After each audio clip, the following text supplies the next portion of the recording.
and welcome to The Money Puzzle. My name is Cynthia DeFazio, and I'm joined today by Brian Ramsey and Aaron McAndrew of Family Wealth Planning Partners. Brian, how are you today? I'm doing very well. It's so good to see you. It's good to see you. Thank you so much. Aaron, how are you? Doing very well as well. Good. I'm so excited. Me too, as well. I'm so excited to see you.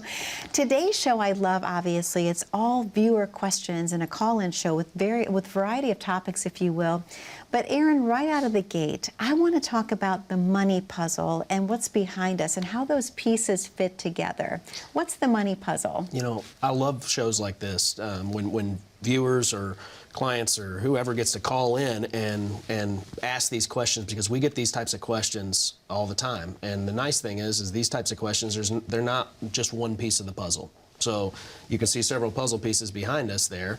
Each one of these questions that we're going to get are more than likely going to be a different piece of the puzzle. And what we do as financial planners is help these clients and help our clients put their pieces that they come in with into an actual puzzle and put it together. Nice. So a lot of times people are coming in and they're not even sure where to start because they're confused, but you show them how to put the pieces in to make a beautiful, cohesive puzzle, if you will. Wonderful. Well, this is one of my favorite shows. I love viewer questions. So, Brian, do you mind if I guide the first one to you? Sure. Okay. Yeah. So this is a great one. This is a caller. His name is Jim. He's a teacher from New Albany. How much should I be contributing to my own retirement since I have a pension? Well, I tell you what, let's do this. Aaron is an expert with pensions in especially with Southern Indiana. He does a lot of work over there. Okay. So while I know about pensions, he's really the resident expert in that. Perfect. Because he does a ton of stuff with schools over in Southern Indiana, so I'm going to let him jump in and take that one. Sure. Well, Aaron, the question was, how much should I be contributing to my own retirement plan since I have a pension? Okay, that's a great question. I do get that one quite a bit. While pensions are great because either the school district's funding it for the teacher, or in Kentucky, the teachers also help fund the pension. So whilst pensions are great and they provide that guaranteed income benefit down the road, you can't control that pension. There's a number of factors that go into that pension payment, which one's a multiplier that's set by the state of Indiana or whoever the pension organization is that's running that. There's a multiplier. There's a number of factors that they can't control on the pension. So what I usually go by is control what you can control. So you can control how much you're saving into retirement. So this teacher may be able to save into a 403B plan. They may have a Roth IRA plan. They may have something that they can save. So putting a good portion of the income, and usually typically we're 10 to 15% of the total, whatever their total retirement savings is. So including that pension, what goes into that pension, including any district match or anything that the district or the company or whatnot might provide them, then add their number in and getting anywhere between that 10 to 15% range is where we would typically look at. And again, that's not the same for everybody. I mean, it depends on how long you started, how long you've been saving. So, if you were right out of the, started teaching and you're, 22, 23 years old, looks different than somebody who's starting to save at 40. Okay. All right, Aaron, thank you so much. Brian, you're next in the hot seat. Are you ready? I'll take this one. Okay, I know I deferred the last one, but I'll take this one. No, that's good. I love that you do that, actually. No. So this is Ann from Middletown. She's calling in. She would like to know, I recently went to a dinner seminar, and I felt like all of my investments should be in annuities. Do you guys use annuities? So this is a really good one. I'm glad Ann called in. Yes, we do. But I'm going to set the scenario and say that I'm going to use an analogy. And I'm going to compare going to a dinner seminar type situation versus how we approach it. So I'm going to use a typical golf bag, okay? So in golf, you have 14 clubs. And in one of our partners' case, Chris, he's over there, he's got like 19. That's a whole different story. But typically, you have 14 clubs in your bag. The most popular club you use in the bag is a putter. Okay, you're going to use that about 30, 40 times the average golfer. The next most used club is typically your driver.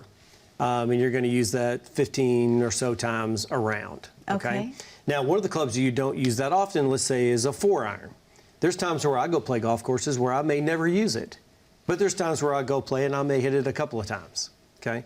typically when you're going to a dinner seminar, it's like, hey, come and listen to our, and we do them as well. But most of the time when you go, you're going to go and they're going to pitch annuities. Okay, that's pretty much all they're going to pitch. Those folks that you go see pretty much are using annuities like a putter. Everybody that walks in the door is going to get one, whether you need it or not, and it's going to be a significant portion of your portfolio. That's just how they work. We know because we know some of these guys, right? Yeah. And we know how it works. I would say how we use annuities is kind of like a 4-iron. We have clients that come in that it's not necessarily a strategy that we're going to use, but it could be that we use it. And so that's how we view it is really not every client needs it, but in some cases they can be a great fit. But again, I'm going to say it goes back to creating your financial plan or putting together your money puzzle and determining how that particular annuity would fit into your portfolio. Does it make any sense? So it's not one size fits all. It's not. It's going to be very individualized and very customized. Correct. All right, perfect. Thank you so much. This is a great question, Aaron. I'm going to guide this to you. This is Kathy from Anchorage. I am 63 and retiring this year, and I'm wondering if I should turn on Social Security before my full retirement age and drown from my 401k or turn on or draw. It is drawdown from my 401k and turn on Social Security earlier. What are your thoughts? I'm glad Kathy called in because we do get this question quite a bit. In fact, one of our other shows, we talked a little bit about this. So the answer to that question really is it depends. So, it depends on a lot of things. When it comes to when they turn on Social Security, we would take into consideration health, family health history, what kind of current health are they in. We take in consideration, are they planning on working any longer? So they might be retiring from this job. Are they planning on doing anything else that they may get income from? Because if they turn a Social Security on early, they are penalized for making over a certain dollar amount. So we also, the biggest piece of it is the income plan. So we would ask, we want to figure out, okay, what is that dollar amount they're going to need in retirement? And then what is that if they turn Social Security on at whatever the age may be, 63, 64, 65, early?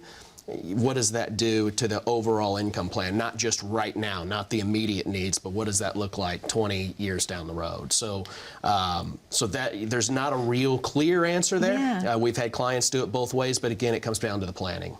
I have a question, Aaron. If you turn it on too early, do you get a redo? Do you get a redo? No. No. So once it's on, it's on. It's very difficult to get the redo. So it's a permanent decision, and again makes it a real reason why you want to consider this as it's a heavy decision when it comes to the income plan. Absolutely. You want to get it right the first time. Yeah.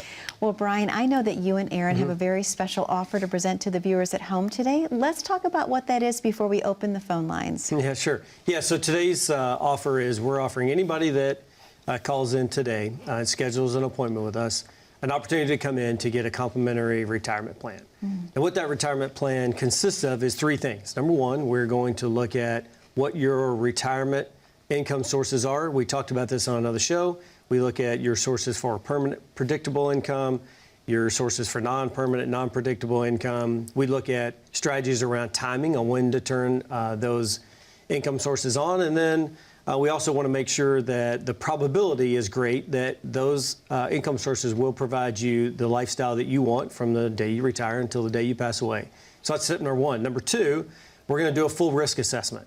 And this is, first we're going to look at risk transfer strategies, which are things like life insurance, property and casualty insurance, disability insurance. That's where we're transferring the risk to someone else to cover. But then we also need to look at risk mitigation strategies, things like asset titling and beneficiary designations. Really, we're just trying to overall mitigate risk of loss of assets. And then lastly, we're going to look at your estate plan. So we're going to make sure that 1, you have all the documents that you need.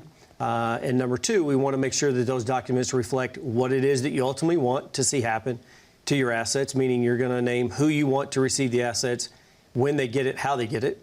And lastly, we need to make sure that all your assets are titled properly and your beneficiaries reflect those estate documents. And so we're going to look at all 3 of those things. So if you find yourself in a position where you've not done this yet and you've not gone through this exercise of making sure of all three of these aspects are in place and ready, then give us a call. You got the number at the bottom of the screen. It's 844-900-5210. And give us an opportunity to walk with you down that path to financial freedom. And as I always say, the path to financial freedom starts with completing your money puzzle. And that's what we're offering an opportunity for us to help you with. Brian, thank you so much. Aaron, thank you so much. To the viewers at home, the phone number to call is on your screen. That number is 844-900-5210. We're going to take a very short commercial break, but remember, this show is your show today. These are all viewer questions. The next one that we address might be yours. Stay tuned to the Money Puzzle. We'll be right back. How confident are you in your current financial plan? Do you know with certainty how the recent market volatility will affect your future hopes and dreams? How much are you paying in taxes? And how much are you losing to unnecessary high fees? You didn't work to save this money so that you could spend your time worried in retirement. Now is the time to take charge of your finances so you can feel confident about your future. Call in during the next 30 minutes of today's show only to set up an absolutely complimentary, no obligation, full-blown financial review that will result in your own customized written plan. This is a $999 value that we're giving away complimentary to the first 10 people who respond. We'll start with a full-blown analysis of what you already have by running a report to untangle how much you are currently paying in fees, how you're allocated for risk, and what it's costing to work with your current advisor. Next, we'll identify your goals. Where do you see yourself in the next 5 years? Where do you want to go, and who do you hope to go there with? Is your current financial plan set up to get you there without mishap? Let's design a roadmap to create a financial plan you can follow with confidence. Get the piece that so many people are missing from their retirement. Find out how having a written plan can make a difference to your retirement dreams. Call now to schedule your complimentary, no obligation, full-blown financial review today. And welcome back to the Money Puzzle. My name is Cynthia DeFazio, and I'm joined today by Brian Ramsey and Aaron McAndrew of Family Wealth Planning Partners. Gentlemen, a wonderful show we're having today. Obviously, it's all about the viewers, and I love their questions because they're very diversified and they're coming in from all over. So, Brian, you're up next. Are you ready? I'm ready. All right, you can always pass it to Aaron if you want. No, we've already done that. We're good. I love it. Okay, this is a great caller. Actually, this is Mike from Crestwood. Okay. And he says, I'm getting older, and I'm wondering if I should add my daughter to my checking account. Yeah. So we get this a lot. So great question. So the answer is no, we shouldn't do that. Now the proper strategy, and we see that a lot, and of course we ask, why are you adding your kids to your account? We really get two answers. Number one, they say, well, if something happens to me and I'm incapacitated, I want my kids to be able to continue to pay the bills and have somebody on my account that can do that. And number two, they say, well, if I pass away, I just want that money to go direct to my kids and not have to go through probate and all that other stuff. Okay. So there are two strategies that we put in place. One is not to add your kids to your checking account. But the first thing we're going to do is we're going to address what happens if you become incapacitated. There's a financial power of attorney that allows your children to act on your behalf in the event you become incapacitated. So we can solve that issue by just having a simple document called a power of attorney. Okay. Number two, to address the if you pass away question, what we want to do is we want to add your children or your trust, wherever you want to go, as a beneficiary to your checking and savings accounts. Now, I will tell you, we did a show a couple of weeks ago talking about this very subject, and banks don't do a very good job of adding beneficiaries to accounts. So you need to go in on your checking and savings and add those beneficiaries. And it's called a transfer on death, or TOD, or sometimes referred to as a POD, which is payable on death. But that's the two provisions you can add to any individual or joint checking or savings account to add beneficiaries to it. So that's what you need to do. Power of attorney and adding beneficiaries, and you're all set. Brian, thank you so much. Excellent response to that question. Aaron, this is a great caller as well. This is Kyle from Louisville. He's concerned about increasing taxes and not sure if Roth conversions are smart. What advice do you have? Yep, that's another good question. Roth conversions are one of those strategies that don't make sense for everyone. Okay. They do make sense in certain situations. One, it depends on the tax bracket that they're in, the time, and then kind of how much leeway or room they have left in this current tax bracket that they're in before they move to the next tax bracket. Because when you convert traditional IRA money to Roth IRA money, you have to pay taxes on that. So the other thing or the other important item is, do they have cash on hand to pay for those taxes? So it doesn't, if you take the taxes out of the traditional IRA or withhold the taxes on it, that gives you less amount of money into the investments, obviously, so it's not as powerful. So if you've got cash on hand that allows you to pay for those taxes, it makes that strategy a little bit more powerful. One benefit of it is as well, because we do use it for some of the clients where it makes sense, is the Roth money doesn't require any required minimum distributions when you get to the age 72. And then if something was to happen to somebody with a Roth IRA, and they pass away, the money gets passed on to their heirs. If it's for example, a son or a daughter or whatnot, there's no requirement on how long they have to draw that money out, and it's tax-free. Okay. All right. Excellent, Aaron. Thank you so much. Brian, we have time for this next question before we head over to the phones again. This is a great question. This is Suzanne from Louisville. I'm starting to consider my retirement, and I recently used an online source to see if I could retire. Are there some resources that are better than others? Great question. So the online, there are tons of resources out there. However, here's the issue that we find when clients do this, or prospective clients. Our clients don't do it, but prospective clients, right? Okay. What they do is they go in, and it's up to that individual to input the information. So what they may forget is they have other assets that they really need to put into that formula. So that's the limitation of an online, is you're up to the person inputting that information, and sometimes that information is not always that accurate. So when you go to a professional that does financial planning for a living, we're very thorough in making sure that we account for every single scenario. It's not just putting money in or inputting the information about what assets you have. It's also looking at different scenarios that might play out in your life. And that's where the limitation comes in with the online resources. And they're great as sort of a what if, but you really need to go to a professional and come to us and say, hey, I really need to get a financial plan done. What does this look like? What does my retirement look like? And we can look and say, okay, this is how all the pieces of the puzzle fit together, and then determine whether that plan is going to be successful. So there is some limitation with online resources. Okay, Brian, thank you so much. Aaron, I know that you and Brian have a very special offer to present to the viewers at home. Let's talk about what that is before we reopen the phone lines. Yeah, thanks, Cynthia. We've been talking about a lot of things on this show, and these questions that have actually come in are right in line with the questions that we receive every single day. So again, we're offering a complimentary retirement plan. Take a review of the plan, see what you currently have in place. If you're somebody who has a plan in place, we'll be happy to look at it, compare it to give you any suggestions or whatnot that we may have, see how we can make it better. If you're somebody who doesn't have a plan in place, or there's just different, you have a couple of these pieces that we're talking about that you have questions on, we're happy to go and take those pieces that you have, put it together in the puzzle so it is an efficient plan that you can use going forward. And again, it's when it comes to planning, it's not one size fits all here. So it's an ongoing process, but the first step is to pick up the phone and call, have a meeting, and sit down and go through the process. So the phone number's at the bottom of the screen. It's 844-900-5210.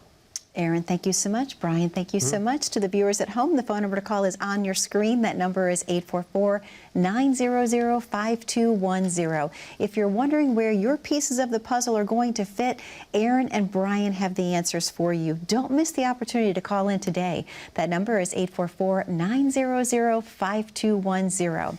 Don't go anywhere. We have more viewer questions the moment we return. The next one could be yours. Stay tuned. As a good saver, you've been putting away money during your working years. Studies find that the biggest fear of retirees is running out of money. Market volatility isn't just the downward movement of stock prices, it's the size and frequency of change. The more dramatic the ups and downs, the higher the volatility. This can put savers who are newly retired or a few years away from being retired at greater risk. Today's generation of retirees is not receiving traditional pensions as our parents or grandparents did. Instead, we have retirement accounts such as 401ks or 403bs. These accounts typically expose your money to market risk.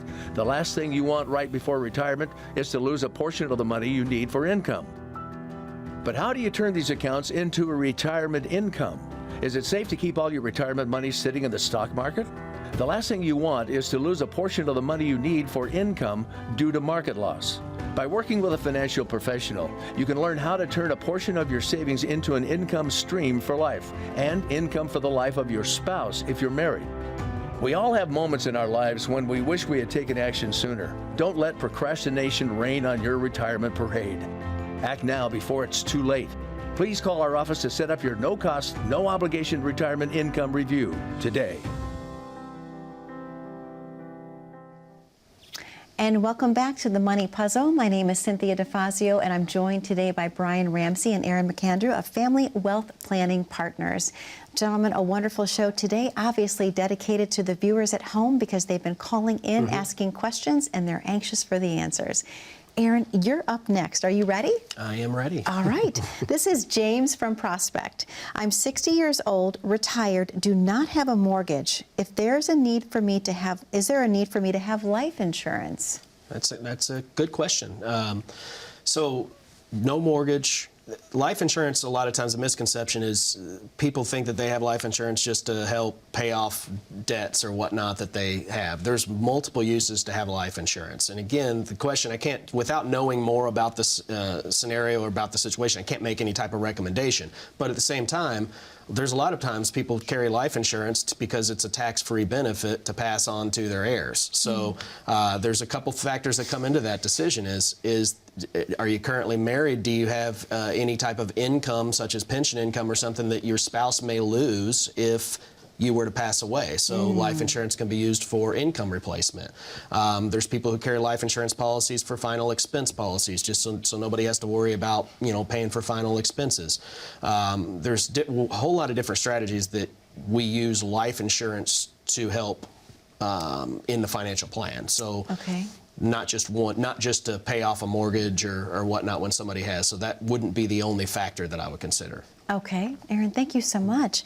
Brian, this is a great question. This is Justin from Louisville. Okay. My employer offers an HSA. Should I contribute to it? Absolutely, 100%. So what we often have a conversation with clients around is, the taxation of accounts, because that's your biggest expense when you get into retirement is taxes. Yeah. And so what we want to do is walk through the different sources that we have to be able to save. So we look at 401ks, HSAs, IRAs, 401 Roths. And what we want to do is look at how things are taxed. So the HSA is by far the best savings vehicle that we have because it is tax-free going in. It grows tax-free because those assets can be invested. Okay. And then it's tax-free when you withdraw it. I will say this about HSAs. They're widely promoted within companies for sure, but they're not, employees are not educated on actually how to take advantage of them. So what they're told is, hey, you can put $25 per paycheck into the HSA, and then when you go to the store and you need a prescription, you can withdraw that money tax-free. And you can absolutely do that. And that's what it's designed for. However, when you put the HSA in your money puzzle and you look at different strategies to take advantage of the account type, more often than not, right? Wouldn't you agree? What we find is that the better strategy is to allocate dollars into that fund because it's tax-free, let it grow tax-free, and let it continue to grow tax-free until you get later in life when your medical bills and medical expenses start to go up and you can start to withdraw that money tax-free. So are you better off to take money after you put it in to pay for that $25 prescription? No, you're much better off to pay for that out of cash flow and let that money in HSA grow because it is by far the best account type that we have to invest in. Wow. Excellent, Brian. Thank you so much. Aaron, I think we have time for this one question here. This is Dara from Hurstbourne? Yeah, Hurstbourne, yeah. Thank you so much. I've been told I should be saving 10% of my income for retirement, and the most part I have is I'm near retirement. I'm nervous that is not enough. So 10% of my income for retirement, and the most part I have is near retirement. I'm nervous if that's not enough. Does that make sense? I think she's, yes, I understand. I think she's nearing retirement. Yep.